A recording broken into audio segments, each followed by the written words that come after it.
It is time now to heal. The wounds of the past, the disappointments, the betrayals, the broken dreams, they have lingered long enough. God never meant for us to carry the weight of yesterday into the promise of today.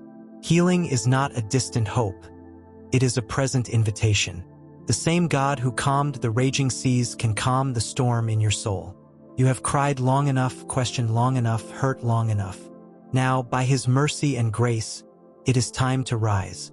It's time to open your heart again, not in fear, but in faith. Healing doesn't mean forgetting, it means releasing. It means trusting that what lies ahead is far greater than what lies behind. You are not abandoned. You are not broken beyond repair. You are not too far gone. Jesus, the healer of hearts and the restorer of souls, is walking toward you even now, calling you to come forth, to let go, to live again. Let today be the day you stop surviving and start healing. Embrace this sacred moment not with shame, but with hope. Your healing has already begun, because God is not finished with you yet. Yes, God is not finished with you yet. What you see as the end, He sees as the beginning of something beautiful. The pain that nearly broke you is the very soil where your testimony will grow. Every tear you've shed has been seen, every silent prayer has been heard, and every scar you bear tells a story not of defeat, but of divine resilience. You are still here, and that means purpose still pulses through your veins. Healing is not always instant, and that's okay.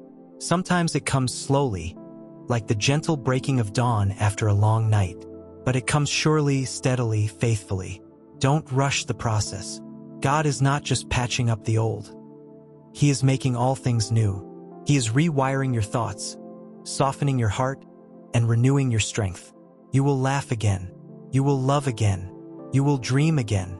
The same God who raised Lazarus from the tomb is calling your name, whispering, "Come forth." So breathe again, hope again, live again.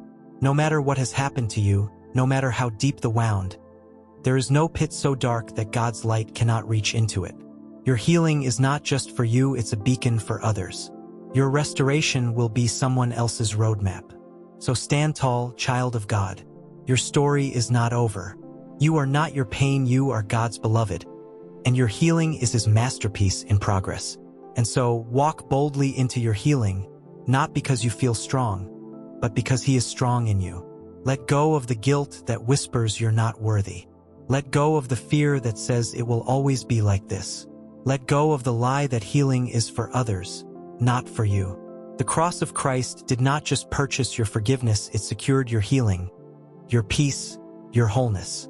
When Jesus declared, "It is finished," He was announcing the beginning of your freedom. The chains of shame, the weight of regret, the prison of self-blame, they have no authority over a heart surrendered to the healer. Let His word become your foundation. By His wounds, you are healed. Not you might be, not you could be, you are. Even if the evidence hasn't shown up in your feelings yet, His promise still stands. Day by day, moment by moment, He is binding up what was torn, pouring oil into your deepest places, and speaking life over what you thought was dead. You will not only heal, you will flourish. You will not only survive, you will thrive. And in time, you will look back not with bitterness, but with gratitude, because you will see that what was meant for evil, God turned for your good. Healing is not the end of your story, it's the beginning of your anointing. The same fire that tried to consume you will now ignite a holy purpose in you. So rise, beloved. It is time. Time to sing again. Time to smile again. Time to walk in the light of a future filled with hope. Because the healer is here and your new chapter has already begun.